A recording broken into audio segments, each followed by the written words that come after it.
Good morning, everyone, and viewers listening to Morning Medz. My name is Schamona Clarke, and I want to say thank you for giving me your ears this morning, as well as my appreciation to Minister Bowen, who has allowed me to come on to share my testimony.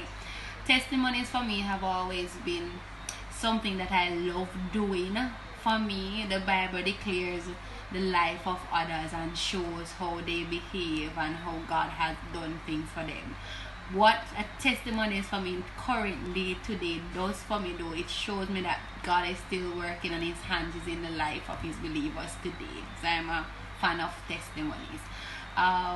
So where should I start? My journey with Christ started at a younger age, you will say, but I was not a church goer. I was not grown in the church, but I had some knowledge of who God was and who he is. I can remember being a child who cared about if I cut a tree and the sap started to run out, I used to think I hurt the tree and it was blood, and I'd touch it and start to say, sorry God for cutting, and tell the tree sorry for cutting it. So the journey started grade 1. For me, I was doing well. You matriculated to grade 2, so I went into the brighter grade 2. However, they had a test of spelling quiz, which I did. I opposed it. They didn't do so well on, so I got 1 or so right. So in the earlier years, I found out I could not read. So in thinking about what caused this, the struggling with low self-esteem, all of this began to happen. So I started to wonder, when did this happen? And I remember just sitting down one day and just thinking about it, and I realized it was then when I had that spelling test. I realized I got to a brighter class, but then I'm told I can't stay in it because you're not so bright because you got 1 word wrong, and that began to pick up my self-esteem. By grade 4, I could not read. A child who used to read and can't read. I remember being in class, in particular in grade 4, that's why I can remember it so much, is that I got the answer to a question that the teacher asked and had to sit down, and everybody is going up, and I remember the teacher just asking, where is the young lady who gave me the answer? But I could not go because I couldn't spell the word.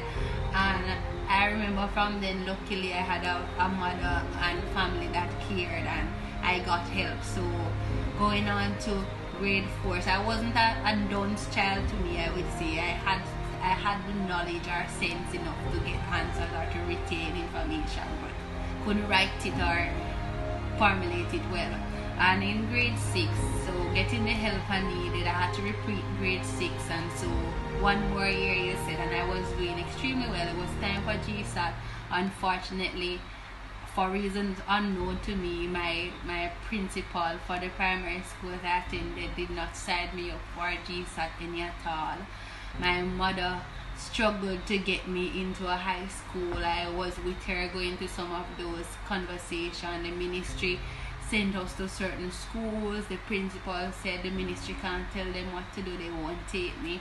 God's willing, I end up at a private school, not by choice, but God provided. It is not that my mother had it, but he made a way, and thank God for partner plan, and it paid the school fee. So on the course of that journey though, so I had the challenges with grade 6 or primary school.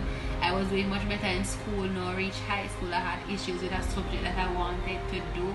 I went to 6th form, the issue arose again. I wanted to do a certain subjects. I was now told that I had to have a certain quota to do the subjects. I had challenges there, and I can remember getting to that point where I thought that doing this would have caused me to fall back, or something is wrong with me concerning education wise, because I've always been struggling with it.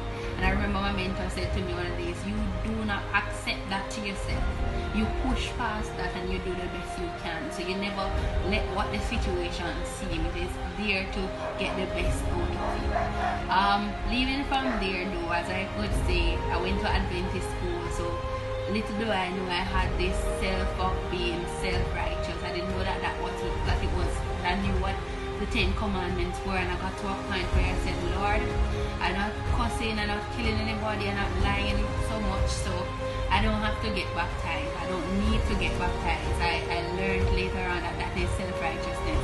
And I remember getting to a place where you're having that wrestling. Who am I? What am I to do? But I remember getting up one morning and thinking life is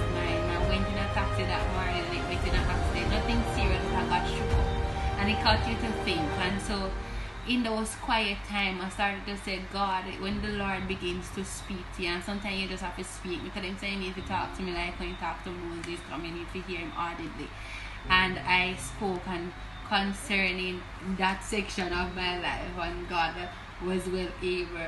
He brought me out of low self-esteem. So I had low self-esteem from there, walking with my head down, all of that. But when it came on to my journey with Christ, it had something that stood out to me. Was when I got saved, the Lord revealed to me that, or reminded me of 3 consecutive dreams that I have about the world ending, and each of them happening in different stages. I remember the first one